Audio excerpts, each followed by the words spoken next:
এভাবেই ভারতের সংসদ অধিবেশনে এমপিদের তোপের মুখে পড়েছেন দেশটির প্রধানমন্ত্রী নরেন্দ্র মোদী। কটূক্তি, অপমান ও লাঞ্ছনারও শিকার হন তিনি।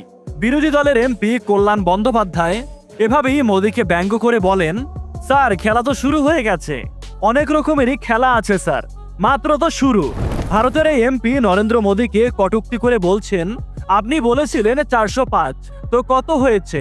ধরেন 400-তে 40 হয়েছে, আরও এখানে অনেক বাকি আছে, এতে তো আপনি হেরে গেছেন। এমনটা বলে নরেন্দ্র মোদীকে নিয়ে ট্রোল করেন তৃণমূলের এমপি কল্যাণ বন্দ্যোপাধ্যায়।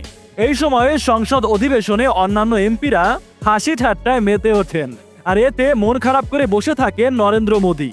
অপরদিকে তৃণমূল কংগ্রেসের আরেক এমপি অভিনেত্রী শায়নী ঘোষও সংসদ অধিবেশনে মোদীকে কটূক্তি ও ব্যঙ্গ করে তুলোধুলো করেন। তিনি বলেন, জনগণ যাদেরকে ভোটে জয়ী করেছেন তারা দেশের জন্য কাজ করবে, কিন্তু দেখা যাচ্ছে তারা দেশকে আরো ফকির বানিয়েছে। জনগণ ভাবে দেশ আমাদের মা, তার সুরক্ষা করবে আমাদের সরকার, কিন্তু মোদী সরকার তা করতে পারেনি। সংসদে ক্ষুব্ধ হয়ে তিনি আরো বলেন, ছোটবেলায় আমরা শুনেছি রোববার অথবা সোমবার শিশুরা ডিম খাবে, কিন্তু ভারতের কোনো শিশুর মুখেই 1 মাসেও একটা ডিম জোটে না।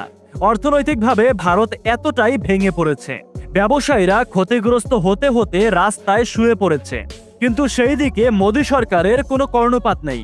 শায়নী ঘোষ এখানে আরো বলেন, ইয়ে তো ট্রেইলার হে, আভি তো পিকচার বাকি হে। সাধারণ কৃষকের পণ্য বিক্রিতে 5 থেকে 10% কর দিয়ে তাদেরকে সেই পণ্য বিক্রি করতে হয়, কিন্তু অপরদিকে ধনীরা সেখানে কর ছাড়াই পণ্য বিক্রি করতে পারে, তাদেরকে সরকার চোখে দেখে না। মোদী সরকারের এমন বৈষম্য সামনে তুলে ধরেন শায়নী ঘোষ।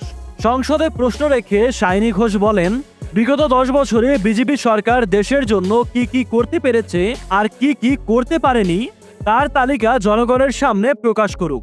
2014 সালে একজন কৃষক ভেবেছিল মোদী আছে তো সকল সমস্যার সমাধান হবে, কিন্তু 10 বছর পরে এসে সে বুঝে গেছে মোদী আছে অর্থাৎ দেশ ফকির হয়ে গেছে। কৃষক বাঁচবে কিনা সে নিয়ে মোদীর কোনো ভাবনা নেই। তো সংসদে বিরোধী এমপিদের তোপের মুখে নরেন্দ্র মোদী। নরেন্দ্র মোদীকে নিয়ে ভারতের মধ্যে যে সত্য কথাগুলো বলা হচ্ছে, এই বিষয় নিয়ে আপনার কোনো মতামত থাকলে কমেন্টে লিখে জানাতে পারেন।